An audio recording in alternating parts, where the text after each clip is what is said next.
అందరం చూసిన వాళ్ళం ఓబీసీలు ఉన్నారు, ఓసీలు ఉన్నారు, బీసీ ఎస్సీ ఎస్టీ ఉన్నారు, అందరు పేదవాళ్ళు అందరు ఉన్నారు.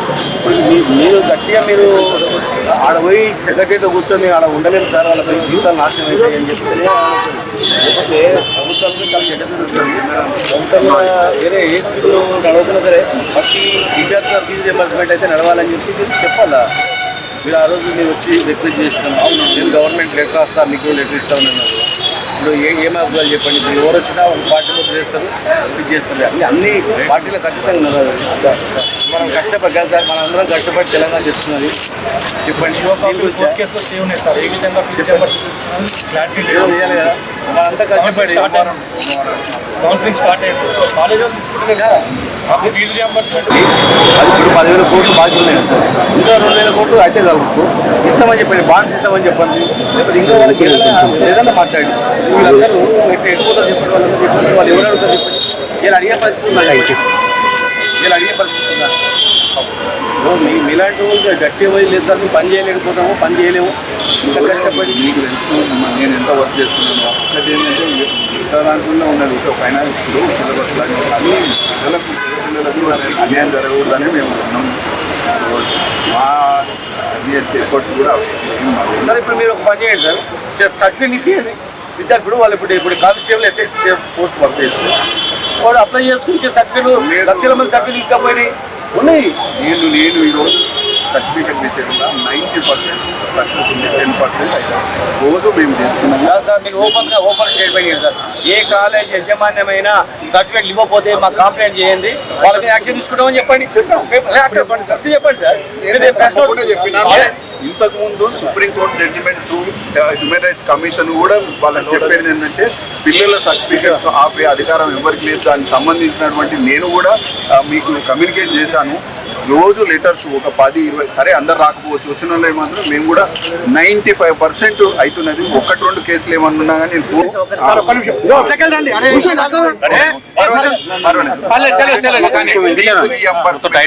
నేను గవర్నమెంట్ కూడా మేము టైం టు టైం పంపించడం మేము జరుగుతుంది. అయితే ఒకటేంటంటే ఈ యొక్క పిల్లల సర్టిఫికెట్స్ ఆపుతున్నారని మా దగ్గర వచ్చిన కంప్లైంట్స్ అన్ని మేము రిసీవ్ చేసుకొని మేము రోజు ఒక 10-20 లెటర్స్ చేస్తున్నాము. వీలైనంత వరకు నేను చెప్తున్నాను సర్టిఫికేట్ ఇప్పించడం అంటే వాళ్ళ బకాయిలు చెల్లించాలి కదా. ఉట్టిగా నువ్వు భయపెట్టి తుపాకి పెట్టి కాలేజ్ బంద్ చేస్తా అంటే కాదండి. నేను అది చెప్తున్నాను, వాళ్ళకి డబ్బులు ఇప్పించండి కాలేజ్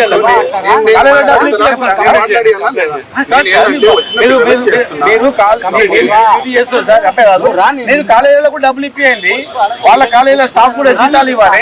మరి వీళ్ళ కొత్త విధానం ఇప్పుడు స్టార్ట్ అవుతుంది ప్రాసెసింగ్. మీరందరూ మొత్తం టోటల్ హైయర్ ఎడ్యుకేషన్ పోయి కూర్చోండి సార్. సెక్రటరీలో కూర్చొని చీఫ్ సెక్రటరీ కూర్చొని మేము ఈ పిల్లలకు అన్యాయం జరుగుతుంది, మేము ఇంత కష్టపడి తెచ్చుకునేది ఇట్లా కాదు సార్ అని చెప్పి అందరూ ఇచ్చేయండి. ఇట్లా అందరిని బట్టి ఆఫీస్ కమ్యూనికేట్ చేస్తూనే ఉన్నా. వీలైనంత వరకు కాంట్రాక్టర్లకు ఒక 2-3 కాంట్రాక్టర్లు బిల్లు ఆప్తే అయిపోతుంది సార్. చేద్దాం.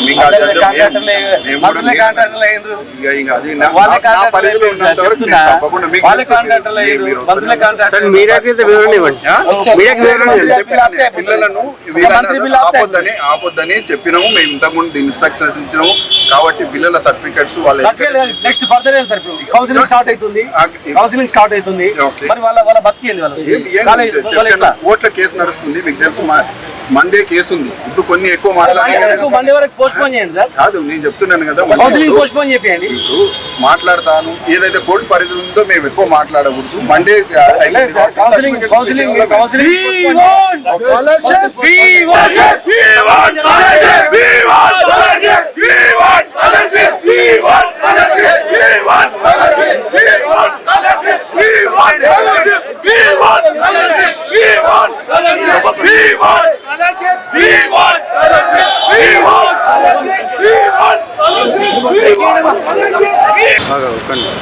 విద్యార్థుల జీవితాలతో ఈ ప్రభుత్వం చెలగాటమాడుతూ ఉంది.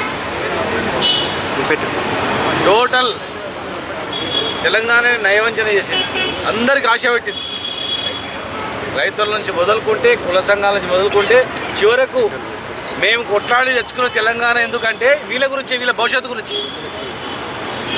భావి తరాలనైనా చదువుకొని తిండి తిని మంచి హాస్టల్ పెట్టి హాస్టల్ మంచి భోజనం చేసి చదువుకొని బాగుపడాలని.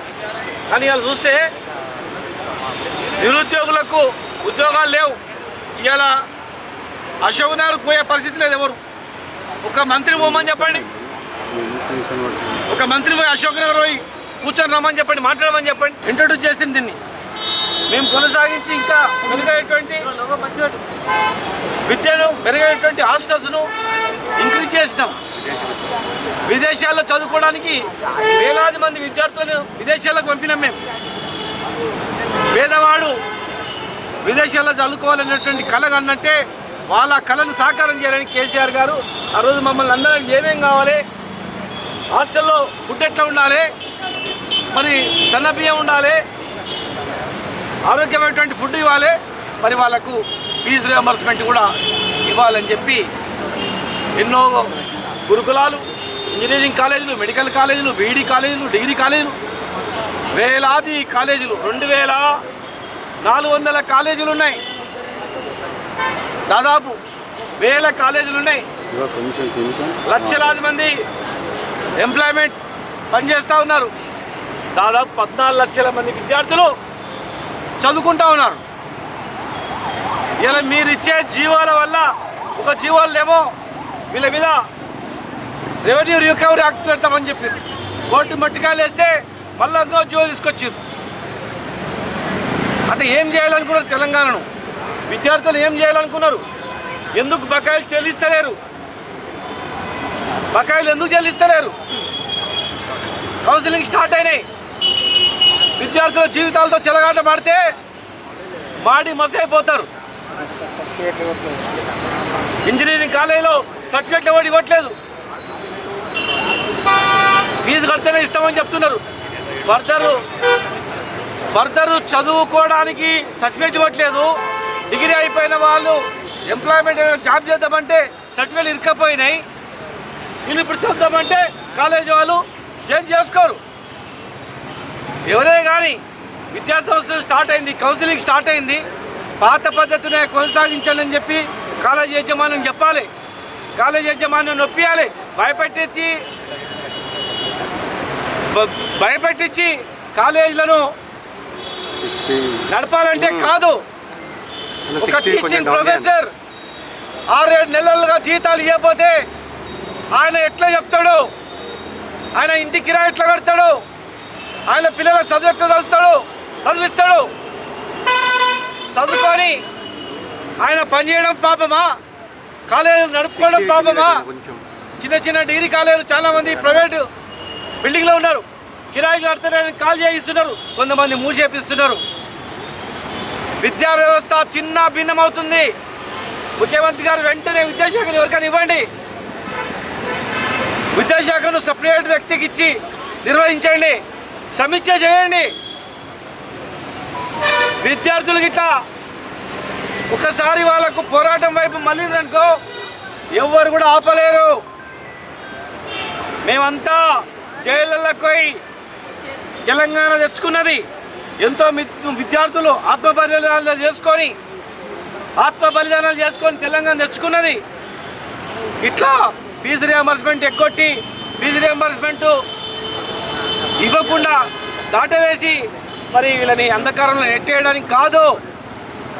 ఒకవేళ మీరు వెంటనే చర్యలు తీసుకోకపోతే అందరం పార్టీలకు అతీతంగా అన్ని సంఘాలు అన్ని పార్టీలు అందరూ కలిసి పెద్ద ఎత్తున కార్యక్రమం నిర్వహిస్తాం. మరి మా సంఘ నాయకులందరూ కూడా 7 తారీఖు నాడు చలో ఇందిరా పార్క్ పోదామని చెప్తా ఉన్నారు. 7 తారీఖు నాడు ఖచ్చితంగా మీరు ఇట్లా 7 తారీఖు లోపల ఎలాంటి ఆదేశాలు ఇవ్వకుండా ఇదే నాన్సు ధోరణులు ఉంటే ఖచ్చితంగా పెద్ద ఎత్తున మేము కార్యక్రమాన్ని నిర్వహిస్తాం. ఎట్టి పరిస్థితులలో మంచి కాలేజీలు బంద్ చేయడానికి మూతపడతా ఉన్నాయి. వెంటనే చర్యలు చేపట్టాలి. లేనట్లయితే పెద్ద ఎత్తున అన్ని విద్యార్థి సంఘాలతో మాట్లాడి పెద్ద ఎత్తున కార్యక్రమాన్ని నిర్వహిస్తాం. ఇలా మా విద్యార్థి సంఘం రాష్ట్ర అధ్యక్షుడు రామకృష్ణ గారు, మా నందు గారు, మా గుజ్జకృష్ణ గారు, ఇంకా కొంతమంది విద్యార్థి సంఘ నాయకులు నరేష్ అందరు కూడా మరి కార్యక్రమం తీసుకొని త్వరలోనే ఒక రౌండ్ టేబుల్ పెట్టుకొని మరి మీరు ఇట్లా కాకపోతే పెద్ద ఎత్తున హైదరాబాద్ ముట్టడి కార్యక్రమాన్ని నిర్వహిస్తారని చెప్పి 4 లక్షల మంది విద్యార్థులు ఈరోజు కోర్టు కేసుల మధ్యలో ఈరోజు కాలేజ్ ప్రభుత్వము మరియు కాలేజ్ యాజమాన్యాల కోర్టు కేసుల మధ్యలో 14 లక్షల మంది విద్యార్థులు నలిగిపోతా ఉన్నారు. ఈరోజు కాలేజ్ అడ్మిషన్లు జరుగుతూ ఉన్నాయి. ఈ రోజు కౌన్సిలింగ్ ప్రక్రియ కూడా కొనసాగుతా ఉంది. కానీ రాష్ట్ర ప్రభుత్వం ఏ విధంగా స్కాలర్షిప్ల బకాయిలు చెల్లిస్తారో అసలు స్పష్టతనే లేదు. మరి విద్యార్థుల భవిష్యత్ ఏం కావాలి, విద్యార్థుల చదువులు ఏం కావాలి, వాళ్ళకి ఇప్పుడు కాలేజ్ యాజమాన్యాలు స్పష్టంగా చెప్తా ఉన్నారు. మాకు ఫీజులు కడితేనే అడ్మిషన్లు చేసుకుంటాం, ఫీజులు కడితేనే మీకు కావాల్సిన సర్టిఫికేట్లు ఇస్తామని చెప్పి కాలేజ్ యాజమాన్యాలు తేల్చి చెప్తా ఉన్నారు. మరి రాష్ట్ర ప్రభుత్వం ఏమో కాలయాపన చేస్తూ కమిటీలు వేస్తా ఉన్నారు. కమిటీలు మాకెందుకు, జియోలు తీస్తా ఉన్నారు. జియో 7 తప్పు పడితే మళ్ళీ జియో నెంబర్ 9 తీస్తారు. జియో నెంబర్ రాష్ట్ర హైకోర్టు, గౌరవ హైకోర్టు ఏమో స్టే ప్రకటించింది. మరి అమలు చేస్తారా? విద్యార్థుల ఖాతాలు నేరుగేస్తాం. వేసిన తర్వాత విద్యార్థులు వారం రోజుల్లో కాలేజ్ యాజమాన్యాలు చెల్లించకపోతే విద్యార్థుల మీద రెవెన్యూ రికవరీ యాక్ట్ ప్రయోగిస్తారా? మీరు జిల్లును ప్రదర్శిస్తారా విద్యార్థుల మీద? మీకు అంత దమ్ముందా? కేంద్ర ప్రభుత్వం నుంచి ఎన్నో నిధులు వస్తున్నాయి కదా, ఆ నిధులు మీరు డైవర్ట్ చేస్తారు కదా. కేంద్ర ప్రభుత్వం కూడా రాష్ట్ర ప్రభుత్వంపై రెవెన్యూ రికవరీ యాక్ట్ పెట్టాలి. ఎందుకంటే విద్యార్థుల భవిష్యత్తు మీరు రెవెన్యూ రికవరీ యాక్ట్ పెడతారా? విద్యార్థుల పైన మీరు అనేకమైన చర్యలు తీసుకుంటారా? ఇదేనా మా విద్యార్థులకు ఇచ్చే భవిష్యత్తు? ఏం చేయదలుచుకుంటారు? విద్యార్థుల భవిష్యత్తు ఏంది? అందాల పోట్ల నిధులు ఉంటాయి, మూసి సుందరీకరణ నిధులు ఉంటాయి, గాంధీ విగ్రహాలు పెట్టడానికి నిధులు ఉంటాయి, మెస్సీ షోటు తీసుకొని నిధులు ఉంటాయి. కానీ మా విద్యార్థుల భవిష్యత్తు చదువుకుంటామంటే మాకు నిధులు ఇవ్వరా? రాష్ట్ర ప్రభుత్వంతో తెలంగాణ ఉద్యమం చేసిన చరిత్ర మాది. ఈరోజు రాష్ట్ర ప్రభుత్వంతో తాడో పేడో తెలుసుకుంటాం. ఎందుకంటే ఏ విధంగా అయితే తెలంగాణ ఉద్యమం చేసినామో మరో తెలంగాణ విద్యార్థి ఉద్యమం చేసి రాష్ట్ర ప్రభుత్వంతో తాడో పేడో తెలుసుకుంటాం. ఈ నెల 7వ తారీఖున చలో హైదరాబాద్ కి పిలుపునిస్తున్నాం. వేలాది మంది విద్యార్థులు పెద్ద ఎత్తున హైదరాబాద్ నడిబొడ్డున వచ్చి రాష్ట్ర ప్రభుత్వంతో జియోలు ఇచ్చిన తర్వాత రెవెన్యూ రికవరీ యాక్ట్ పెడతారా? రెవెన్యూ రికవరీ యాక్ట్ పెట్టి ఏం చేస్తారు? విద్యార్థుల మీద చర్యలు తీసుకుంటారా? విద్యార్థులను బ్లాక్ మెయిల్ చేస్తారా? విద్యార్థుల పైన ప్రకటిస్తారా? దమ్ముందా రాష్ట్ర ప్రభుత్వానికి హెచ్చరిస్తా ఉన్నాం. వస్తుంది రాష్ట్ర ప్రభుత్వం, రాష్ట్ర మంత్రులు, అధికారులు తిరగాలని షేక్ కావాల్సిన పరిస్థితి. మొన్నటి వరకు ఇక్కడనే ఇదే ఇక్కడ ప్రోగ్రామ్ చేస్తే రాష్ట్ర ప్రభుత్వం తెల్లాడు ఏమన్నది, మేము కమిటీ వేస్తున్నాం, కమిటీ వేసిన తర్వాత ఫీజు ఎంత చట్టాన్ని అమలు చేస్తామని చెప్పి రాష్ట్ర ప్రభుత్వం అన్నది. ఏది ఫీజు ఎంత చట్టం? ఏది ఫీజు ఎంత చట్టం? ఎక్కడ అమలు అవుతుంది?